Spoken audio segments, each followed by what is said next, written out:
Yes, sir. What's up? You already know I'm back at it again. It's your boy Julio Palma, and we out here.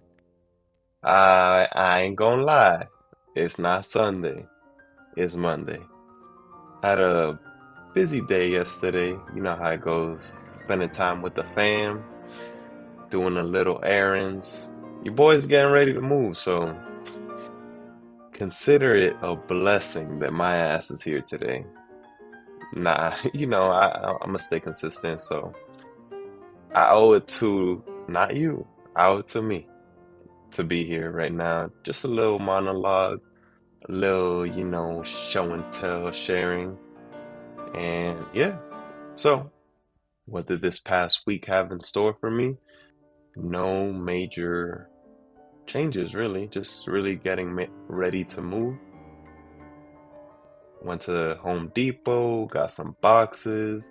I gotta paint that wall right there, along with three other ones, back to the original colors.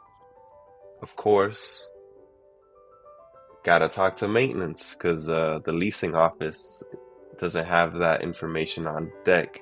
In fact, they told me that somebody had painted the walls back to the original color, but it wasn't the right color, so I know their ass got fined and was probably heated because they tried to paint that shit back.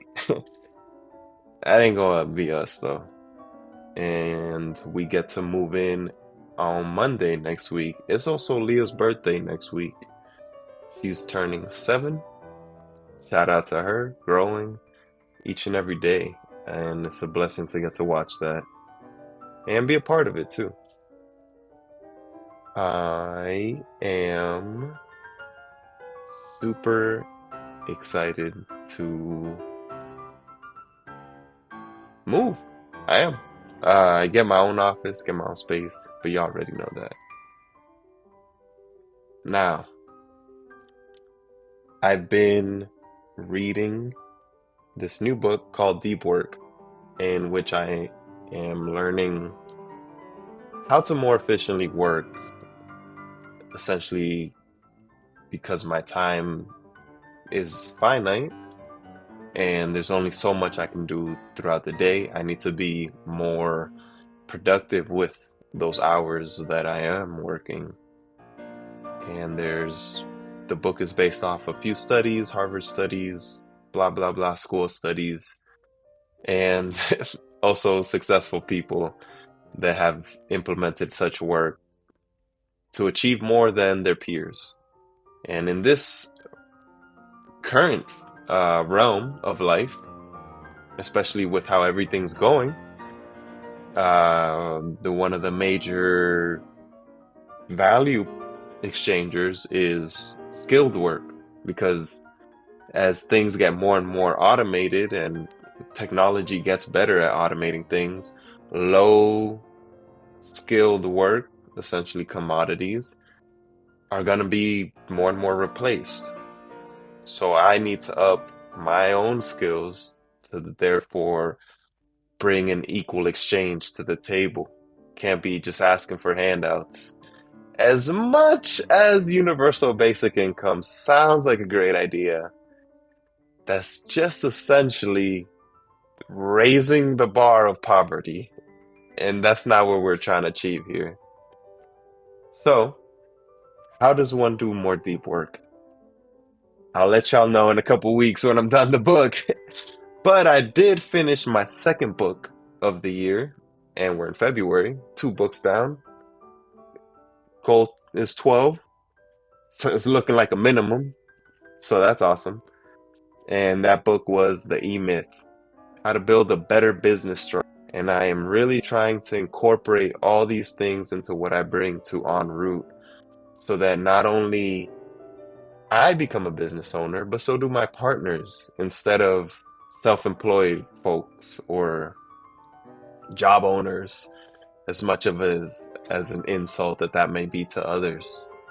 We are trying to build a business, a high caliber business, one of the leaders in our industry type of business.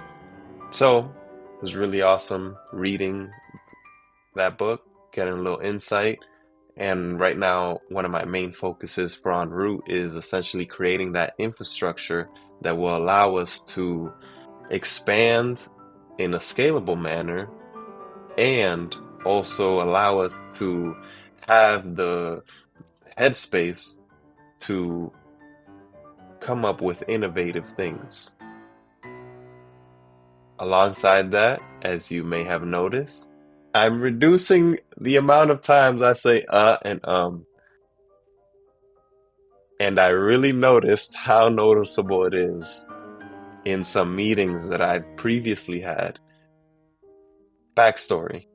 So when I first stopped smoking, it was because I became really self-aware of when I was in my stand-up meetings and literally nothing I said was coherent. I don't know how that was passable. Part of it was I was new to the job, so maybe they gave me a little slack, but just in my own head, I was very self-conscious about it. Fast forward, these memoirs are coming out, and I get to look back and watch them. And at times, yes, my point is getting across, but I would like to be more fluid with my vocabulary. Watched a couple videos of Obama. This man was talking in front of hundreds of thousands of people, broadcasted to millions of people, and not a single not a single So, with that in mind, I started to take note of my own colleagues, including some management. And I counted 73 times that homeboy said um, or a combination of and which is crazy because that's three filler words. And essentially that's all and is. It's just a filler word for you to essentially hold that conversation space. It becomes really easy, in my opinion, to not say or in this monologue because nobody's going to interrupt me. Therefore, I get to practice a little bit more, essentially completing my thought in my head. Since most people tend to think 300 words per minute, I doubt you can say 300 words in a minute. If you do, you should go hit up Busta Rhymes and Twista and challenge them to a fucking rhyme off or some shit.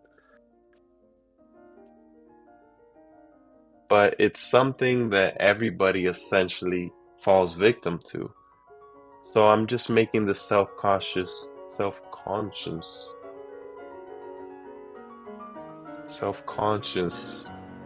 effort to not use those words. So they essentially to leave a little break in between words. In fact, when you do things like that, it at times captivates people more. Yeah, it captivates them more. Why? Because there's a break in the flow of the words or the sentence, and they kind of have to be engaged a little bit more. The same can also be said by speeding up the way you talk and then deliberately slowing it down. Because, and you may have heard music. Actually, let's just break it down to some songs. Some of my favorite songs start off with one beat and end with a different one. Or when the artist is trying to emphasize on a point, the beat breaks. There's a song, God's Plan by Drake, in which he says, she told me that she loved, or she asked me if I love her. I only told her partly. I only love my bed and my mama. I'm sorry. There's like a break there, and that happens to be one of the bigger phrases in that song. That could be due to that break because it kind of it captivates you a little more. It's a little bit out of the norm. A lot of times, especially even Actually, you can even take this with relationships or anything. When things lose their novelty, they no longer bring that type of excitement that spikes a little bit of dopamine. So that same concept can be brought to speech, in which not everything has to sound the same. Sometimes you could bring your pitch up, sometimes you can bring it down, sometimes you could be monotone, sometimes you could be up. And due to these changes, you'll be able to captivate your audience a lot more. And you just sound like a more coherent person. There are times in which you might want to say, just to be more relatable, but the best speakers that I've seen refrain from using those filler words. Part of it is because what they have to say is important. Part of it is because, as a general rule of thumb, for every minute, I believe it was for every minute of a speech, you want to practice an hour.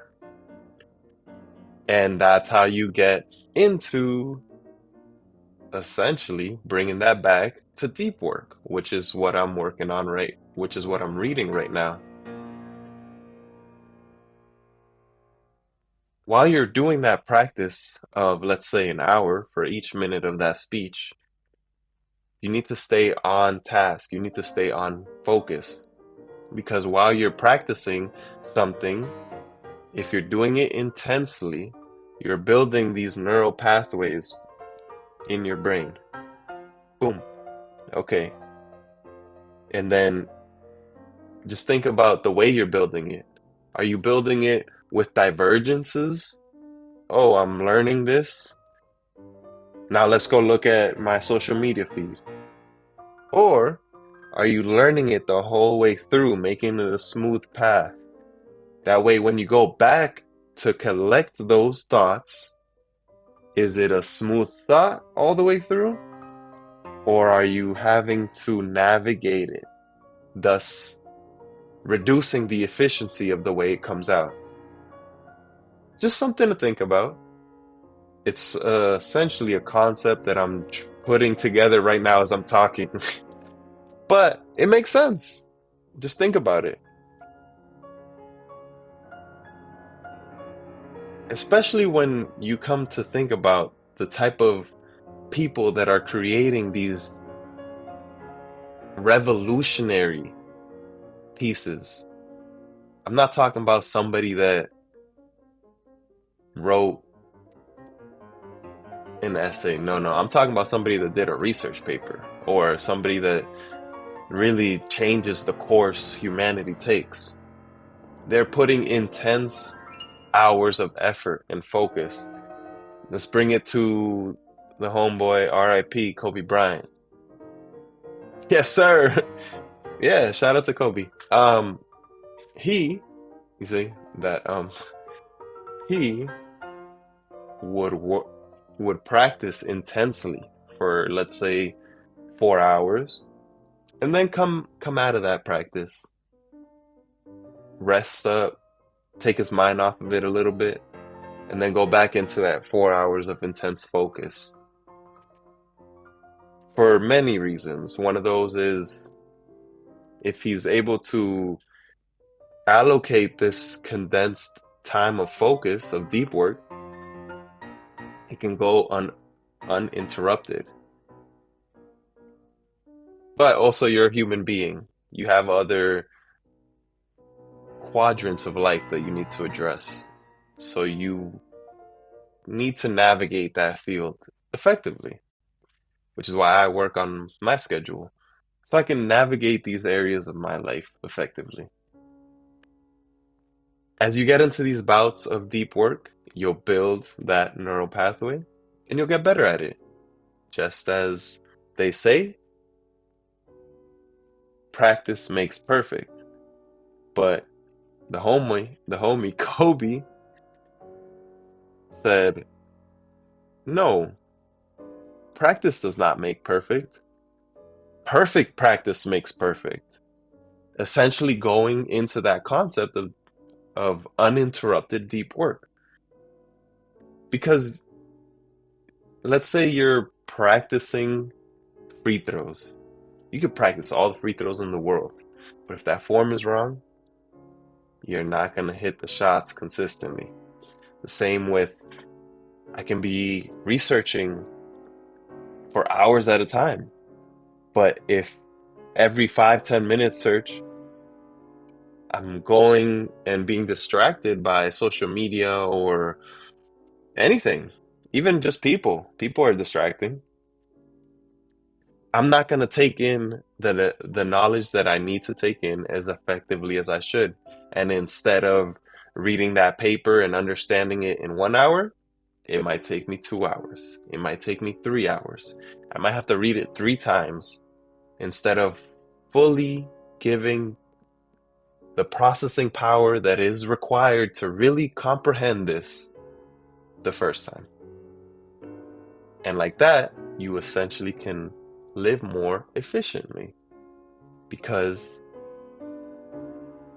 as finite as time is, there's always ways that we can work more efficiently with the time we have. So just keep that in mind. Now let's recap to how I did with my time last week. I am not gonna lie. I'm be honest. Because, you know, without honesty, what is even the point of it all? Let me just pull up the screen. Not only did I prepare poorly this time around, but I also missed yesterday, so was not the best. Was not the best. Just being honest. But it tends to happen because life is not as predictable, nor is it as scheduled at times as you want it to be, or rigid. It's not as rigid as you want it to be. Part of that is because it's not just my own life that I am worried about or on task about, but it's also my family's and my friends. So I need to make sure that everybody can get a slice of this pie.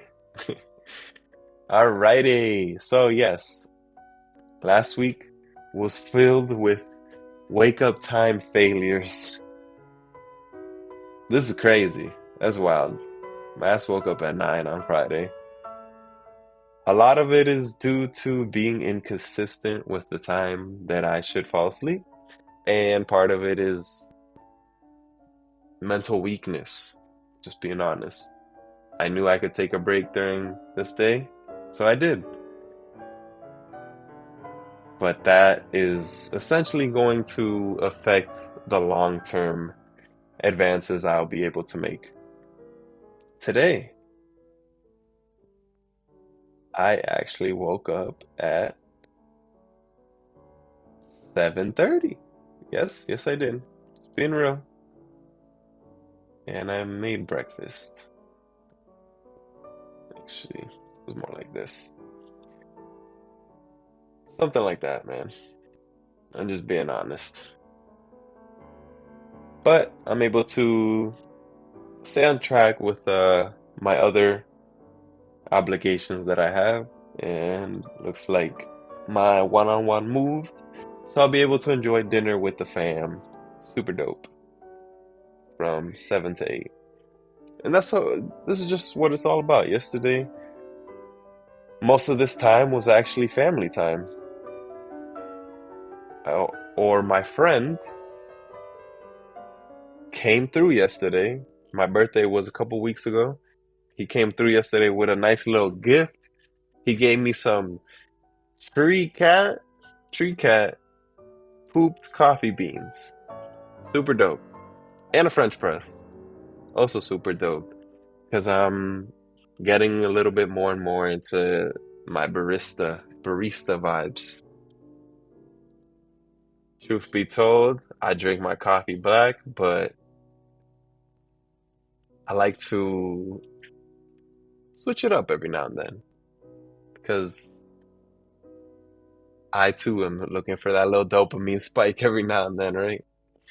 So yeah, gotta do better. I did not slack too bad today, as it's an hour and a half, but it's not what we are focused on achieving. Part of it is I think I need to give myself tasks in the morning that I need to do that are non-negotiable. Part of it is being non-negotiable with myself on this time that I am so eagerly, but not eagerly enough, trying to reach. Why? Why does Julio want to wake up at 5:55 a.m. every day? Because he is trying to achieve more than what he used to achieve in the past. So he needs to be more on top of what he is doing. He needs to make the most out of every second of the day so that every day could be a victory, so that every week could be a victory. We stack the weeks into months of victories. And then before you know it, 2024 was the best year of my life, just as 2023 was. But I'm searching for more efficiency. I cannot and will not stay complacent with what I have achieved. So, we gonna do it. I know we are. One day at a time. And with that, stay blessed, peace and love, and I will catch you next week, Sunday, maybe Monday. I'm not gonna lie, but we're aiming for Sunday. Peace and love.